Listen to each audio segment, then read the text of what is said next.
নমস্কার। Indian premier লিগের বিতর্ক যেমন শেষ হওয়ার নামই নিচ্ছে না।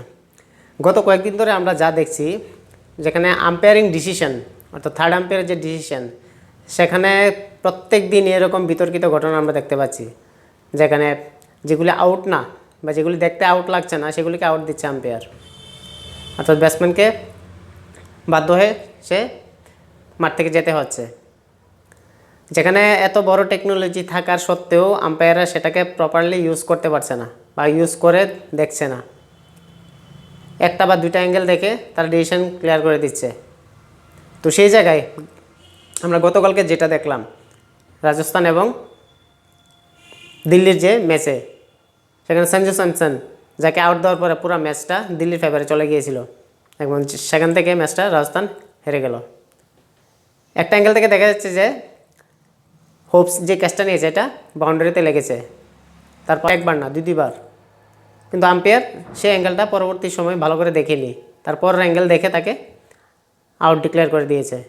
কিন্তু তার ফলে যখন আম্পায়ারের সিদ্ধান্তে রেগেছে সঞ্জু স্যামসন কথা বলল, তাকে আবার ম্যাচ ফি 30% ফাইন করে দেওয়া হলো। একটা ব্যাটসম্যানকে অবৈধভাবে আউট দেওয়া হয় এবং ব্যাটসম্যানটা যদি আবার কিছু বলে আম্পায়ারকে, তাকে আবার ফাইনও করা হয়। সেই জায়গায় ব্যাটসম্যান বা প্লেয়াররাই দোষী থাকে, কিন্তু আম্পায়ারদের কখনো দোষী করা হয় না। এ পর্যন্ত আইসিসি বা বিসিসিআইয়ের বা ইন্টারন্যাশনাল ক্রিকেটে বা টোয়েন্টি লিগের ক্রিকেটের মধ্যে যতগুলি আমরা সিদ্ধান্ত দেখলাম বা যাই কিছু নিয়ম আছে সবগুলি প্লেয়ার্সদের জন্য, কিন্তু আম্পায়ার্সদের জন্য এরকম কোনো রুলস বানানো হয়নি যেখানে তাদের ভুল ডিসিশনের জন্য তাদেরকে পেনালাইজ করা হবে। কারণ একটা আম্পায়ার একটা ভুল সিদ্ধান্ত একটা ম্যাচের সম্পূর্ণ ভাগ্য পাল্টে দেয় বা একটা টিমের একটা ভাগ্য পাল্টে দিতে পারে। শুধু গতকালকের ঘটনা না, আমরা এই সিজনের মধ্যে কন্টিনিউ প্রত্যেকটা ম্যাচে এরকম বরাবরই দেখছি, যেখানে তার আগে দিল্লি এবং গুজরাটের ম্যাচে যেখানে পৃথ্বী শাওর ক্যাচটা নূর আহমেদ নিয়েছিল, সেখানে দেখা যাচ্ছে যে বলটা বাউন্স করে তার হাতে গিয়েছে, কিন্তু সেই জায়গার মধ্যে আম্পায়ার আউট দিয়ে দিল। তারপর মুম্বাই ইন্ডিয়ান্স এবং লখনৌ সুপার জায়ান্টসের যে খেলাটা, সেখানে নিকোলাস পুরান সে তাকে রান আউট দেওয়া হলো। তারপর মহেন্দ্র সিং ধোনি যার ব্যাটের নিচে দিয়ে বল গেল এবং সে অপশন থেকে অনেক দূরে দাঁড়িয়েছিল, সেটা ওয়াইড দিয়ে দিল। কিন্তু স্টোনিস যখন ব্যাট করলো সেম পজিশনে দাঁড়িয়ে তাকে তার বলটা ওয়াইড ডিক্লেয়ার করলো না। তাছাড়া ট্রেভিস হেডের রান আউট, যেখানে ক্লিয়ারলি দেখা যাচ্ছে যে ব্যাটটা গ্রাউন্ডেড হয়নি, উপরে ছিল, কিন্তু বলটা স্টাম্পে হিট হয়, কিন্তু তারপরও আম্পায়ার তাকে নট আউট দেয়। তো সেই জায়গায় আম্পায়ারের কাছে এতটুক টেকনোলজি থাকতে, একটা সময় ছিল যেখানে আম্পায়ারদের কাছে কোনো টেকনোলজি ছিল না, আম্পায়ার যা ডিসিশন দিবে ইভেন রান আউট পর্যন্ত তারা যা দিত সেটাই প্লেয়ার মেনে নিত। কিন্তু বর্তমানে এত ক্যামেরা অ্যাঙ্গেল, এত টেকনোলজি থাকা সত্ত্বেও আম্পায়াররা তারপরও ভুল ডিসিশন দিচ্ছে। তো সেখানে আম্পায়ারদের কি পেনালাইজ করা দরকার? এমনকি তার দরকার, কেননা এতগুলি টেকনোলজি যদি ইউজ করে প্রপারলি ডিসিশন না দিতে পারে এবং ভুল ডিসিশন দেয়, তাহলে সেই জায়গায় আম্পায়ারকেও প্যানালাইজ করা দরকার। একটা প্লেয়ার যেখানে স্লো ওভার রেটের কারণে একটা ক্যাপ্টেনকে ম্যাচ ফির 25% বা 50%, ইভেন এক ম্যাচ ব্যানও পর্যন্ত করা হয়, সেই জায়গায় একটা প্লেয়ার যখন মাঠে আসতে দেরি হয় তাকে টাইম আউট পর্যন্ত করা হয়, বা একটা প্লেয়ার যখন আম্পায়ার ডিসিশনের এগেনস্টে কিছু বলে তাকে ফাইন করা হয়, সেই জায়গায় আম্পায়ারকেও তার ভুল ডিসিশনের জন্য তাকে প্যানালাইজ করা দরকার এবং সম্পূর্ণ ম্যাচের ফিস কেটে দেওয়া দরকার। কেননা আম্পায়ারের একটা ডিসিশন একটা টিমের সম্পূর্ণ ভাগ্য বা একটা খেলার সম্পূর্ণ মুড চেঞ্জ করে দেয়, যেটা আমরা গতকাল দেখলাম রাজস্থান এবং দিল্লির ম্যাচে। সঞ্জু স্যামসন আউট হওয়ার পরে কিন্তু পুরো ম্যাচটা দিল্লির ফেভারে চলে গেল এবং দিল্লি ম্যাচটা জিতে গেল ফাইনালি।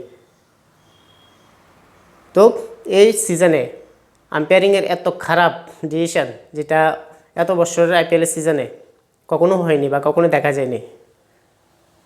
যেখানে ইন্ডিয়ান প্রিমিয়ার লিগকে ওয়ার্ল্ডের একটা সবচেয়ে বড় প্রিমিয়াম লিগ বলা হয়, একটা বড় ক্রিকেট লিগ বলা হয়, তার উপরে কোনো ক্রিকেট লিগ নেই।